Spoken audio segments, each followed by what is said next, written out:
Hello guys, another video today. We're doing a 1988 Mark III or 3rd gen Supra. This is a 3.0 turbocharged 1JZ engine. And as you can see, we're taking on a McLaren. And this thing is moderately tuned, just under 600 performance points.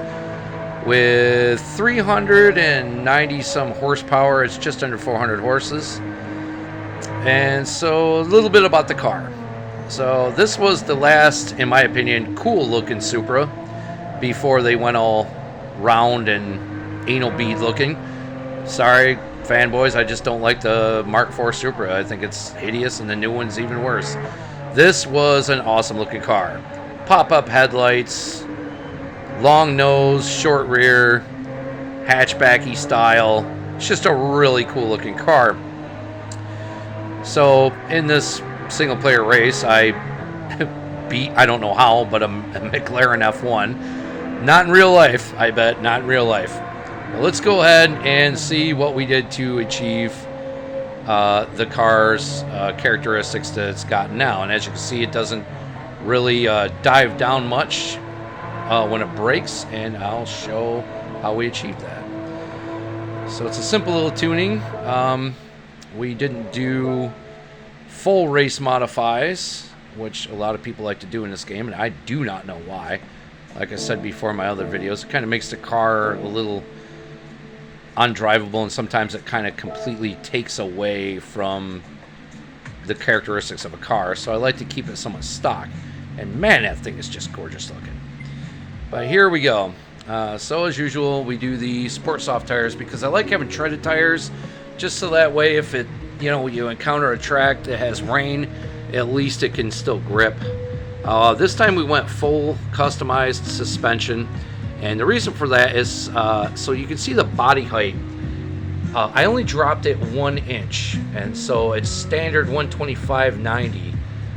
Just the way the car is set up. I cranked up the anti-roll by 1, and with the dampening, compression, and expansion, I only pushed it up 1 on the front to make it a little stiffer in the front, because of the car being heavy in the front and light in the rear, and being a front rear setup.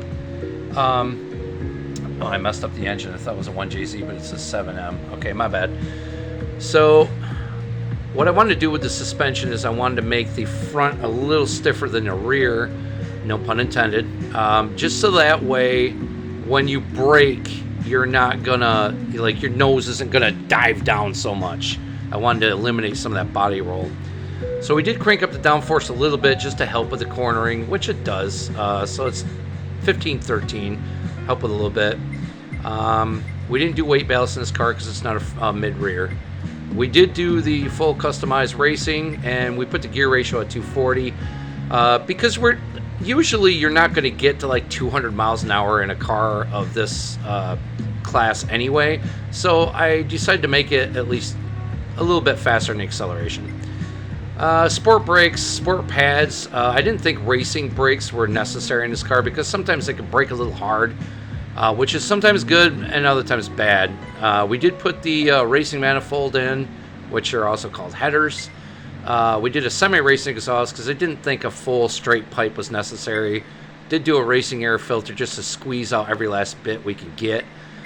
We did put a racing intercooler, but the basic turbo that comes with the car, we left that alone. So the reason why I did that is because I feel with an improved intercooler, you can actually squeeze pretty good performance out of the stock turbo system that comes with the car. And of course we did the later drive shaft and the twin plate clutch.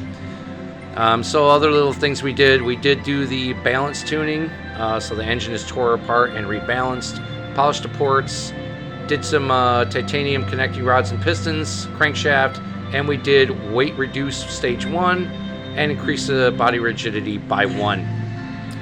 So all that gives us a 598 on performance points, 384 horses, 313.5 feet of torque. Our displacement is still at 2954. Our weight is only 3,000 pounds, which is still a little heavy, but I don't think it needs to be any lighter, honestly. I think it performs pretty good as it is. So, there's your 0 to 60. You know, it's not very fast, but it handles really well, and goddamn, that just looks like a great looking car, honestly. Gotta love that pre-90s interior with a cassette deck in it. That's nice. But anyway, guys, that's it for today's video. Hope you guys like the setup. Hope you guys like the car.